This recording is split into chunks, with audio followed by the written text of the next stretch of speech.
দুবরাজপুর পৌরসভার ৭ নম্বর ওয়ার্ডের কাউন্সিলর শেখ নাজির উদ্দিনের বিরুদ্ধে ওয়ার্ডের বিভিন্ন জায়গায় পড়ল কুরুচিকর পোস্টার। এক ব্যক্তির স্ত্রীর সাথে শারীরিক সম্পর্কে জড়িয়ে এই ব্যক্তিকে কাজ পাইয়ে দেওয়ার কথা বলা হয়েছে এই পোস্টারে। যদিও সম্পূর্ণভাবে রাজনৈতিক ষড়যন্ত্র করা হয়েছে বলে মনে করছে তৃণমূল। অভিযোগ অস্বীকার করেছেন কাউন্সিলর। অভিযোগ একেবারেই সত্য বলে মনে করছেন বিজেপি। দুবরাজপুরের ৭ নম্বর ওয়ার্ডের বিভিন্ন জায়গায় লাগানো হয়েছে এই পোস্টারে পরিষ্কারভাবে লেখা রয়েছে, আপনি নূর হোসেনকে সমস্ত কাজ পাইয়ে দিচ্ছেন। আপনার জন্য শোনা যাচ্ছে আপনি নূর হোসেনের স্ত্রীর সাথে পরকীয়ায় জড়িয়ে পড়েছেন, একাধিকবার শারীরিক সম্পর্কও তৈরি করেছেন, সেই কারণেই সমস্ত কাজ ওনাকে দিয়ে করাচ্ছেন। যেভাবে ভোট দিয়ে আপনাকে আমরা কাউন্সিলর বানিয়েছি, সেভাবেই টানতে টানতে কাউন্সিলর পদ থেকে সরিয়ে বাড়ি পাঠিয়ে দিতে পারি। এই পোস্টার ঘিরে স্বাভাবিকভাবেই নানান গুঞ্জন তৈরি হয়েছে দুবরাজপুরে। আমি পোস্টারটা প্রথমে বুঝতে পারিনি বা শুনিনি। আমাকে বেশ কয়েকজন মিস কল মেরেছে, ঘুমিয়েছিলাম। তারপর খোঁজখবর নিয়ে দেখলাম যে এরকম একটা কুরুচিকরপূর্ণ একটা পোস্টার।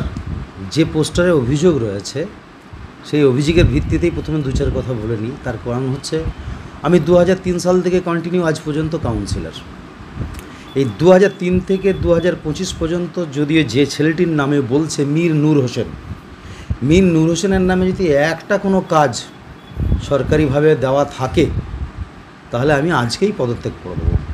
প্রথম কথা, আপনাদের কাছেও আবেদন থাকবে, কেউ একজন মূর্খ অশিক্ষিত যাদের কাজকর্ম নেই, যারা আমাকে বদনাম করার একটা চেষ্টা করছে, আমাদের বিরোধীরা বটে, তারা এইসব কুরুচিকর মন্তব্য লিখে যে বলছে সত্যতা আপনাদেরও যাচাই করা উচিত। যে ছেলেটার জন্য বলছে, যদি একটা কাজ মীর নূর হোসেনের নামে যদি একটা কোনো টেন্ডারের কাজ দিয়ে থাকি ওকে, তাহলে আমি আজকেই পদত্যাগ করব।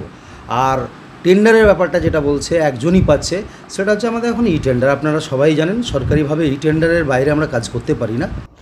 দেখুন, নাজির উদ্দিন সাহেব যে কাজ করছেন এটা তার কাছে নতুন বিষয় নয়। তিনি বারবার বিতর্কিত কাজ করেন।